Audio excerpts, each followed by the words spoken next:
আদিবাসীদের জন্য তামান্না শাসনের থেকে রাজনীতি যুবক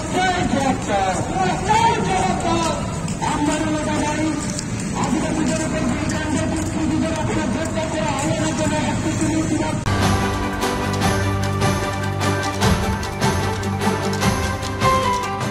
আপনার নাম কি? আমার নাম Ranjit Hansda, Chopra block API secretary. আজকে এখানে এসপি অফিসে এসেছেন কেন? আমরা এসেছি যে আপনারা বিগত দেখেছেন সোশ্যাল মিডিয়ায় বা টিভি বা খবরের কাছে অনেকবার দেখেছেন যে আমবাড়ি লোধাবাড়িতে যারা আদিবাসী রয়েছেন তাদের উপর অনেক অত্যাচার হয়েছে, আসলেই অত্যাচার হয়েছে। তবে ওখানে যারা ঘর বাড়ি করে আছেন এখন বর্তমান, যেটা নাকি পূর্বে পেয়ারালাল নামে যেটা পরিচিত ছিল, সেই জায়গা কিছু টিএমসি দালালরা মালিককে তাড়িয়ে মালিককে ওখান থেকে বরখাস্ত করে ওরা নিজেদের মতন জায়গাটাকে পাট করে ভাগ বন্টন করে নিয়ে নেওয়ার চেষ্টা করেছেন। তো ওই জায়গায় ওখানকার যে পুরাতন শ্রমিকরা ছিলেন কাজের হারা বা জমি হারা, আর ওই যে জায়গা ছিল ওখানকার যারা বসে আছেন ওদেরই পূর্বপুরুষ ওইখানেই থাকতেন ওনারা, ওটাই ওনাদের পুরাতন বাড়ি ছিল। শুধু পেয়ারালাল টি প্লান্টেশনকে দিয়েছিলেন যার জন্যই কাজের পাওয়ার আশায় বিগত কাজ পাবে। তো দীর্ঘদিন বহু কাজ করেও আসলেন, 30 থেকে 35 বছর কাজ করলেন, খুব ভালোভাবে জীবনযাপন চলছিল।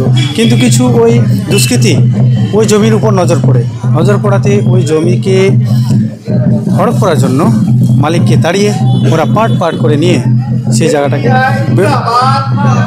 নিয়ে দখল করে নেওয়ার চেষ্টা করছিল। কিন্তু ওখানকার যারা পুরুষ যারা ছিলেন, যাদের জমি ছিল, ওদের যে ওয়ারিশগণরা আছেন ওনারা বলছে না, এই জমি ওদের হাতে যেতে দেওয়া যাবে না, যার জন্য ওরা ওখানে ঘর বাড়ি করেছে। কিন্তু ঘর বাড়ি করার পরে ওরা শান্তিতে নেই। টিএমসি দালালরা ওদের উপরে গুলি বর্ষণ করে, আগুন জ্বালিয়ে দেয়, ঘর বাড়িয়ে জ্বালিয়ে দেয়। জ্বালার পরেও শান্তি না পেয়েও তাদের বহু জায়গার থেকেও কিডন্যাপ করে কারো হাড় ভাঙা হয়েছিল। যেমন কি চিন্তা হাসদা নামে একজন ভদ্রলোক, ওনার হাঁটুর চাকতি ভেঙে দেওয়া হয়েছিল।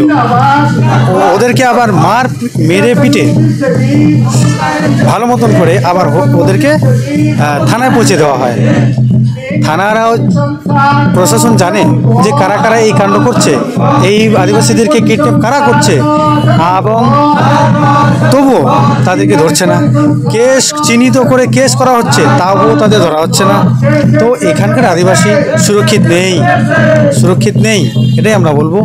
আর আমরা চাইবো যে এখন বর্তমান যে API Ambedkar party of India এখানে এসেছে গরিব দুঃখীদের মানুষের কথা শুনতে, শুধু এদের না, এসটি এসসি ওবিসি মাইনরিটি সকলের জন্য এই পার্টি আমরা এটাই এই জন্যই করবো। এই পার্টি একটাই কথা তুলে ধরছে, যেটা সংবিধানে মানুষের অধিকার যা আছে সেটাই পাওয়ার বা সেই ন্যায্য পাওয়ার জন্যই এই লড়াই। আমি চাইছি যে সমস্ত মানুষ এসটি এসসি ওবিসি মাইনরিটি সকলে এই এপিআই পার্টিতে জড়িত হন এবং এই সংবিধানের লড়াইকে আগিয়ে নিয়ে চলুন। এতে কি হবে, আমাদের যে সংবিধানে যে লেখা এতে আমরা বাস্তবায়িত হব বা পাবো, সেই অধিকার আমরা পাবো। এই অধিকার পাওয়ার জন্যই, আর সংবিধানের অধিকার পাওয়ার জন্য এই লড়াই এপিআই, যার জন্যই এটা এগিয়ে এসছে। এটা আমাদের অসংখ্য ধন্যবাদ আমাদের রাষ্ট্রনেতা বিজয় দী মানকারকে, ওনাকে প্রণাম জানাই যে এই ধরনের আমাদের নীতি নিয়ে এসছেন আমাদের মাঝে, যে মানুষকে বাঁচতে হবে আর সকলকে সংবিধানের অধিকার দিতে হবে। এই নিয়েই আজকের এই এপিআই পার্টি। আর আমরা এই এপিআই পার্টির পক্ষ থেকেই আজকের এই আমবাড়ি লোধাবাড়ির গরিব দুঃখীদের কথা শোনাবার জন্যই আজকে এই এসপি অফিসে জমায়েত হয়েছে। দেখি যদি এতেও কাজ না হয়, দেখা যাবে পরবর্তীকালে আমরা হয়তো এ থেকে আরও বৃহত্তর আন্দোলনে নামব। এটাই আশা করে আমি আমার ক্ষুদ্র বক্তব্য রাখছি। নমস্কার শ্রোতা বন্ধুরা, নমস্কার। আরেকটা কথা ছিল, এই আমবাড়ি লোধাবাড়ি নিয়ে বারবার মোহন হাসদা, যিনি জেডিপি বা সেঙ্গেলের নেতা, তার নাম বারবারে উঠে আসছে। ওনার কিছু ভূমিকা আছে কি? হ্যাঁ, ওনার উঠে আসার একটাই কারণ ছিল, উনি প্রথমত আপনারা সকলেই জানেন, সোশ্যাল মিডিয়া দেখেছেন হয়তো, যে প্রথমত আদিবাসীরা সেঙ্গেল অভিযানের মধ্যেই ছিলেন।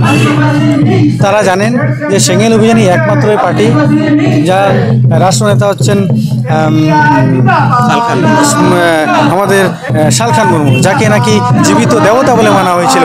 আমাদের আদিবাসীরা ওনাকে জীবিত দেবতা বলেই আখ্যা দিয়েছেন, কিন্তু না, আজ আমি দেখছি যে ওনার এই কথা আর কাজের সঙ্গে মিল খাচ্ছে না। তবে আমি বলবো যে মোহন হাসদার তখন ছিলেন, মোহন হাসদা আমাদের পশ্চিমবঙ্গের পশ্চিমবঙ্গ রাজ্যের সেঙ্গেল অভিযানের প্রেসিডেন্ট। তো ওনার অগ্রগামীতেই এই সংগ্রাম শুরু হয়েছিল, কিন্তু উনি ওই দুষ্কৃতীদের সঙ্গে মিলিয়ে, যতদূর আমার ধারণা বা জানা আছে, উনি ওদের সঙ্গে মিলিয়ে ওই আমবাড়ি লোদাবাড়িতে যে সমস্ত লোকদের আছেন ওদেরকে অক্ষয়ী অবস্থায় ছেড়ে দিয়ে উনি সাইড আপ চলে গেছেন। তো যার জন্যই মোহন হাসদার নামটা বারবার তুলে আসছে, এখন উঠে আসছে এবং আসবেও, কারণ উনিই ছিলেন প্রথম নেতা, কিন্তু এখন ওই গরিব দুঃখীদের সঙ্গে উনি নেই। ঠিক আছে, আপনারা শুনলেন বা জানলেন আজকে যে ডেপুটেশন করছেন এপিআইয়ের তরফ থেকে। তো অনেক অনেক ধন্যবাদ আর জোহার।